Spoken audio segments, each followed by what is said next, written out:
بتاعت الساو او انثى الخنزير.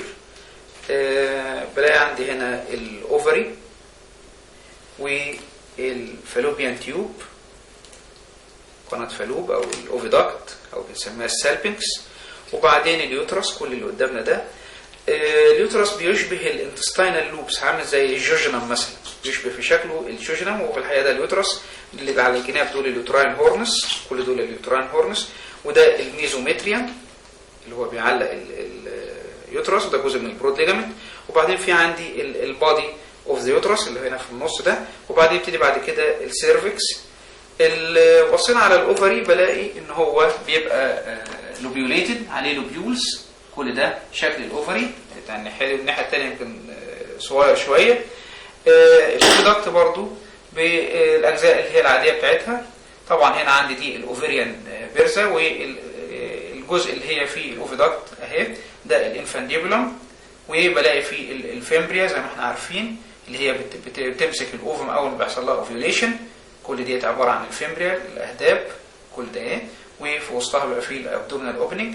ويبتدي بعد كده الانفانديبولم اللي هو قلنا بيحصل فيه الفيرتلايزيشن، وبعدين تبتدي تضيق بعد ما كانت واسعه كده الانفانديبولم، سوري امبولا، تبتدي اللي هي بيحصل فيها الفيرتلايزيشن منطقه الامبولا دي، يبتدي تصغر شويه وتبتدي نسميها الايه الاسمس، تضيق اهي خالص، وتبتدي تفتح هنا جرادولي في اليوتراين هورن. لو انت دققت هتلاقي ان اليوتراين تيوب او الفالوبيان تيوب ابتدت فتحت جرادولي في اليوتراين ايه هورن عند التب بتاعته، زيها زي ما كان في حاله الايه الكاو.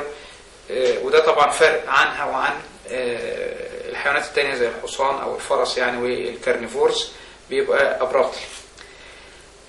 لو جينا هنا شفنا زي ما قلنا ان الشنطه اللي كانت موجوده عندي ديت هي عباره عن الاوفريان بيرسا، الشنطه دي، وبيبقى الاوفري موجود بداخلها بالمنظر ده، دي الاوفريان بيرسا او الاوفريان ساك. طبعا هنا الاوفري بيبقى ماسك مع الهورن برضو برباط تاني بسميه البروبر اوفريان ليجامنت، الجزء ده بسميه بروبر اوفريان ليجامنت، هنا هو الجزء التخين دوت. هنبتدي نفتح في السيرفكس عشان نشوف الشكل بتاعه من الداخل عامل ايه. هفتح هنا في منطقة السيرفكس كده. هنا السيرفكس بلاقي فيه كاشن لايك بروميننسز، بروزات كده بتانتر ديجيتيت مع بعضها، يعني الفولدز اللي موجوده عندي بتتداخل مع بعضها بالمنظر ده، بحيث ان هي تقفل الايه السيرفيكال كانال، يبقى واحده من الناحيه دي وبعدين واحده كده وبعدين واحده كده اند سو اون، ويتقابلوا مع بعض انتر ديجيتيت وذ اتش اذر، بحيث ان هم يقفلوا لي السيرفيكال كانال اللي هي طبعا عادي ليها فتحتين انترنال تران اوس واكسترنال تران اوس، وبعد كده بتيجي الفاشايدا.